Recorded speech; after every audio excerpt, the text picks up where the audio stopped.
Sveiki, šiandien bus jau sudėtingesnė pamoka apie anglų kalbos gramatikos laikus, tai būtent esamąjį laiką, bet prieš tai trumpa reklama. Prašau, jeigu pastebėjote, kad mūsų laikai įdomėja ir pasaulis keistėja, tuomet siūloma paskaityti nemokamą elektroninę knygą Nauja era artėja, kuri padės jums išvengti būsimų sunkumų pasaulyje. Šią knygą galite rasti adresu naujaera.com. Kaip jau sakiau, elektroninė knyga yra nemokama. Taip pat šioje svetainėje rasite nuorodą į krikščionišką YouTube kanalą, kur yra daug įdomių klipų apie tikėjimą, pinigus, sveikatą, manifestacijas, kaip mesti priklausomybės ir daug daugiau saviugdos temų, vienu žodžiu, labai įdomios tikrai. Prašau, taip pat palaikinkit ir subscribinkit šį video. Ir pilnus anglų kalbos kursus galite rasti anglucentras.lt. Na dabar pradėsiu pamoką apie esamąjį laiką. Tik prieš tai dar norėjau trumpai pakalbėti porą temų labai trumpai. Tai visų pirma, sakinio struktūra, kokia anglų kalboje yra.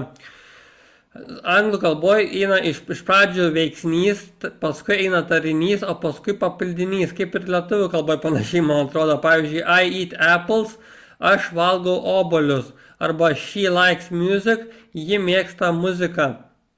Arba they read books, jie skaito knygas. Tai jie veiksnys, skaito tarinys, veiksmažodis ir knygas papildinys. Tai čia taip trumpai, bet kai praktiką užsiimsit, tai viską pajausit, nereikės taisyklių tikrai. Ir dar neatsimenu, ar pabrėžiau šitą dalyką, bet reikėtų, tai daiktavardžių daugiskaitos dažniausiai sudaromos pridedant raidę S gale. Pavyzdžiui, dog, dogs daugiskaita, cat viena katė, daug kačių, cats, SS pridedam gale ir tampa daugiskaita iš to žodžio.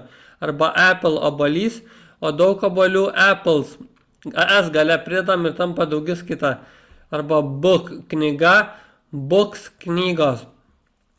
Bet yra ir netaisyklingų daiktavardžių, pavyzdžiui, man vyras, men vyrai, woman moteris, woman moteris, arba mouse pelė, mice pelės, arba tooth dantis, teeth dantis, arba foot pėda, feet pėdos. O dabar apie esamąjį laiką pradėsime. Esamasis laikas turi keletą formų, pačios dažniausios yra present simple ir present continuous. Šios formos yra pačios dažniausios esamojo laiko ir pradėsime nuo present simple. Tai paprastasis esamasis laikas. Šis laikas labai paprastas, tai pavyzdžiui, I drink coffee, ar aš geriu kavą, arba I smoke, aš rūkau. Ir vienu žodžiu, šis laikas dažniausiai naudojamas su įpročiais. Kaip jau sakiau, pavyzdžiui, I drink coffee every morning, aš geriu kavą kiekvieną rytą.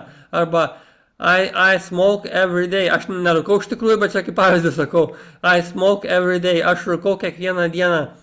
Tai apie įpročius labai dažnai tas paprasčiausia forma apie įpročius tą esamojo laiko.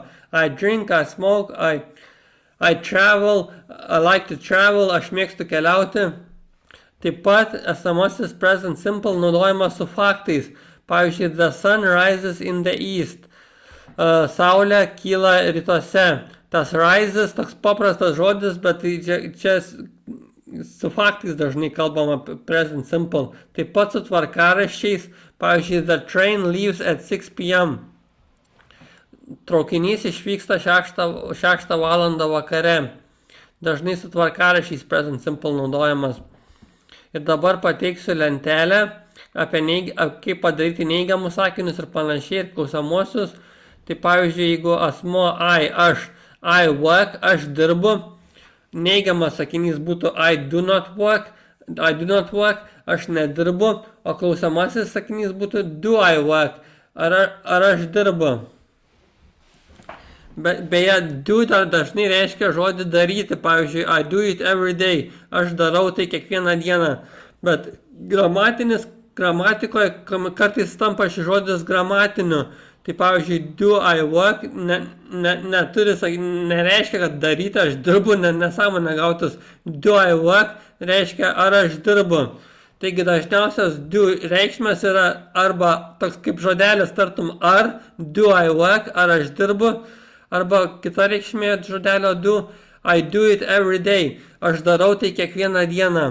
Tokias dvi reikšmės do dažniausias, labai dažnas žodis do, reikia tikrai išmokti. She sings, ji dainuoja.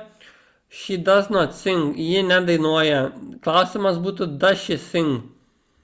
Mes, we learn, mes mokomės, we do not learn, mes nesimokame, do we learn, ar mes mokinamės.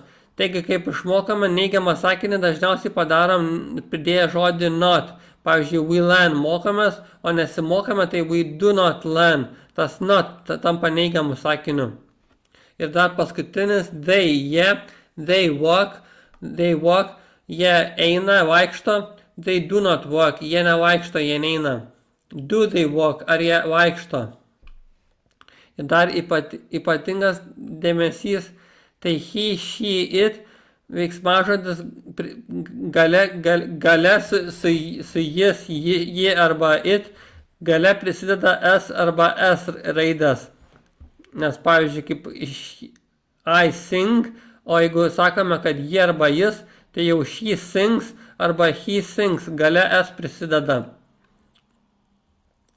O klausimuose, sudarant klausimus, do, does vartojame dažnai, gramatiniai žodžiai. Dabar pakalbėsim apie present continuous, dabartinis tęstinis laikas.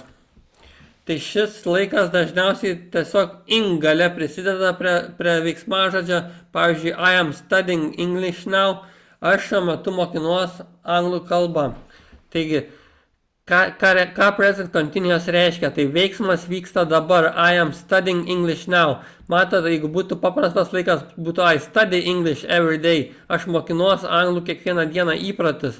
O kai sakome su present continuous, tai I am studying English now. Aš būtent šiuo metu mokinuos anglų kalbą. Studying mokintis reiškia. Arba taip pat present continuous reiškia laikinas veiksmas. Pavyzdžiui, she is living in London this month. Ji gyvena Londone šį mėnesį. Laikinai veiksmas vyksta. She is living in London this month. O jeigu būtų, pavyzdžiui, she lives in London, tai jau būtų pastovus, ji gyvena Londone, she lives in London, ji gyvena Londone, o jeigu laikinas veiksmas, tai she is living in London this month.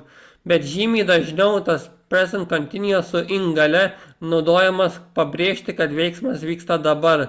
Kaip jau sakiau, pavyzdžiui, I am studying English now. Aš mokinuosi anglų dabar. Ir dar sakinio struktūros pažiūrėkime. Tai pavyzdžiui, I am reading, aš šiuo metu skaitau, I am not reading, aš šiuo metu neskaitau. O klausimas būtų, am I reading, ar aš skaitau. Su tu, you are working, tu dirbi šiuo metu, you are not working, tu šiuo metu nedirbi, are you working, ar tu šiuo metu dirbi. He, she, it, he is eating, jis valgo šiuo metu. O ji būtų she is eating, ji valgo šiuo metu. He is not eating, jis šiuo metu nevalgo. Is he eating, ar jis valgo šiuo metu?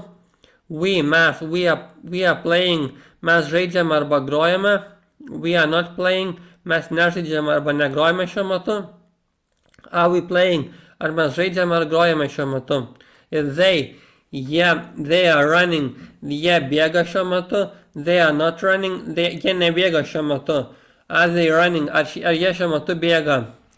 Ir naudojami dažnai žodžiai su present continuous yra now. Pavyzdžiui, I am studying now, aš šiuo metu mokinuos. Arba pavyzdžiui, I am studying at the moment, šiuo metu. Dažnas žodis taip pat currently, irgi šiuo metu reiškia currently I study English. Currently I am studying English. Šiuo metu aš studijuoju anglų kalbą. Ir today, šiandien irgi dažnai sako, pavyzdžiui, today I am going on vacation arba on holiday. Šiandien aš keliauju atostogų. Today I am traveling. Šiandien aš keliauju. Today I am traveling. Ir dar yra kitų esamųjų laikų, bet tie kiti laikai yra sudėtingesni.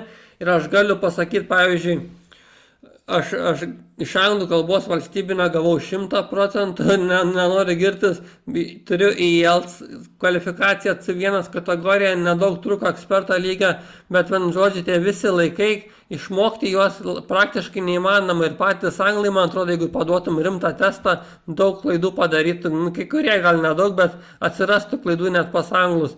Tad visus laikus išmokti yra be galo sunku ir nereikia nuvertinti savęs, jeigu sunku suprasti visus laikus ir panašiai. Čia tiesiog reikia praktikos. Kuo daugiau praktikos, skaityti, klausyti, dar ką nors susijimti ir tuomet natūraliai, automatiškai išsimoksta kalba vienu žodžiu. O kiti esamieji laikai, tai present perfect pavyzdžiui. Tas present perfect tai dažniausiai prisideda žodelis have prie veiksmažodžio. Ką reiškia have? Dažnai tai reiškia turėti. Pavyzdžiui, I have a car, aš turiu mašiną, I have a house, aš turiu namą, bet taipogi dažnai anglų kalboje šis žodis have tampa gramatiniu žodžiu, kuris pats savaime neturi reikšmės. Pavyzdžiui, jeigu anglas sako I have lived here for 3 years, tai reiškia, kad jis gyveno čia 3 metus. Žodis have šiame sakinyje nereiškia, kad jis kažką turi. Jis tiesiog pabrėžia, kad I have lived here. Aš gyvenau čia. Bet have yra esamasis laikas ir todėl tai reiškia, kad aš gyvenau čia, o lived būtasis laikas. Tai I have lived here for 3 years. Su žodžiu have tampa, kad turi ryšį su dabartim. Žodžiu, aš iki šiol čia gyvenu. O jeigu būtų be have, neturėtų have, I lived here for 3 years. Tuomet mes nežinotumėm, ar jis iki šiol čia gyvena. Matot, labai sudėtinga, bet reikia įsiminti, vienu žodžiu. I have lived here for 3 years. Aš gyvenau čia 3 metus ir iki šiol gyvenu. O jeigu sakytumėm I lived here for 3 years, tai aš gyvenau čia 3 metus, bet mes nežinom, ar iki šiol čia gyvenu. Bet čia jau sudėtingiau ir jeigu sunku suprasti nieko tokio, išmoksite su praktika. Taigi tiesiog have pažymi present perfect laiką. Ir toliau naudojamas, kai veiksmas įvyko praeityje, bet turi rezultatą dabar. Kaip jau sakiau, pavyzdžiui, I have lived here for 3 years, aš gyvenau čia 3 metus, tai pabrėžia, kad rezultatas dabar, tai aš iki šiol gyvenu čia. O jeigu būtų I lived here for 3 years be have, tai aš gyvenau čia, bet nežinome, ar iki šiol gyvenu. Taigi present perfect tiesiog atpažįstame, kad turi žodelį have, o po to eina veiksmažodis, pavyzdžiui, lived, worked, pavyzdžiui, I have worked here for 3 years, aš dirbu čia 3 metus. Dar vienas laikas yra present perfect continuous. Rodo veiksmą, kuris prasidėjo praeityje ir tęsiasi iki dabar. Pavyzdžiui, she has been working here since 2020. Ji dirbo čia nuo 2020 metų. Bet čia, kaip sakiau, sudėtingesni laikai ir aš nenoriu užversti jūsų daug mokslų, tiesiog reikia praktikos ir nereikia nuliūsti, jeigu viską neišmoksti, patys anglai padarytų klaidų tuose visuose testuose. Taigi, ačiū, kad klausėte, dėkui, iki.